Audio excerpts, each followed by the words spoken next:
Nole me tangere. Sa araw na ito ay ating tatalakayin ang unang kabanata ng nobelang Nole me tangere. At ang ating pamagat ng unang kabanata ay ang pagtitipon.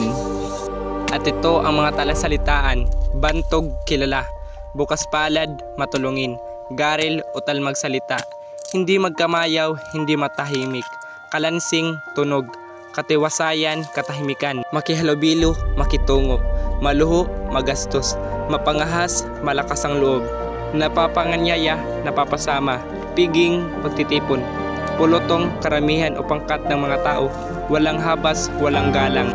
At ito ang mga tauhan.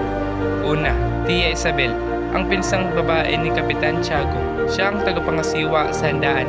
Pangalawa, Padre Sibila, isang paring Dominiko na formal at maingat sa pananalita. Pangatlo, Padre Damaso, isang matandang paring Fransiskano na masalita at mabilis kumilos.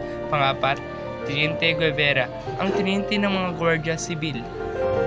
At ito ang iba pang mga tauhan. Panglima, Ginang Laroa, isa sa mga Kastilang dumalo sa piging.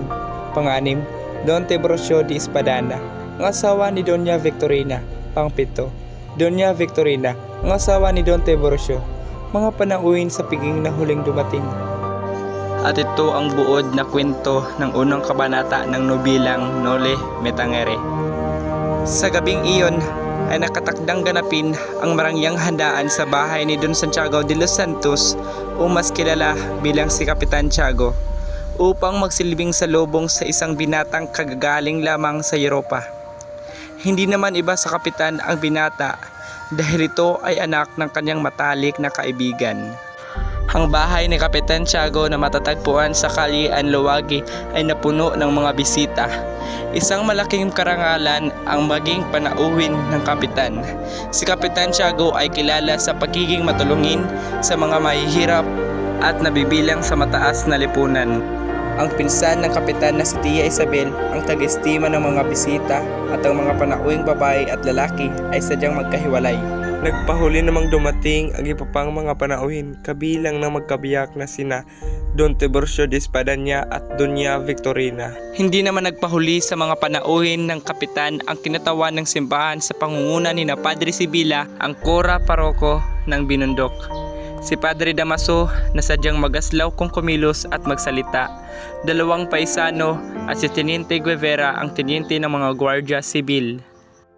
Ang bawat grupo sa mga panauhin ay may kani-kanyang paksa upang ilabas ang kani-kanilang saloobin, makipagtagisan ng koro-koro at humanap ng papuri.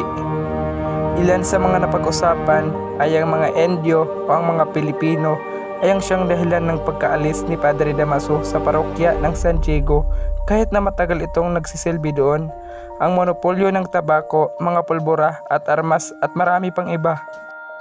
Sa naturang pagtitipon ay hindi pinalagpas ni Padre Damaso na ihayag ang kanyang pangungutya sa mga Indio.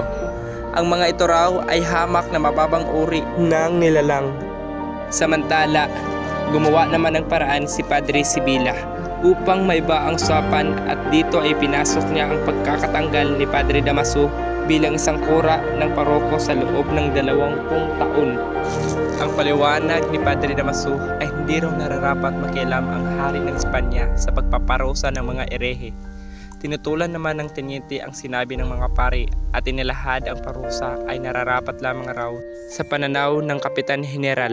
Ipinaliwanag din ng teniente na kaya inilipat si Padre Damaso ay dahil sa pinahukay nito ang bangkay ng isang marangal na lalaki na pinagbintangang ere dahil lamang sa hindi pangungumpisal. Dahil dito ay nagalit si Padre Damaso, lalo nang maalala niya ang tungkol sa mga nawalang mahalagang kasulatan.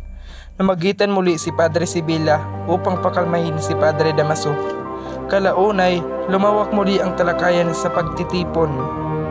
At narito ang pagtatapos ng buod at kwento ng unang kabanata ng nobelang Nole me tangere. Maraming salamat sa pakikinig. Hanggang sa muli!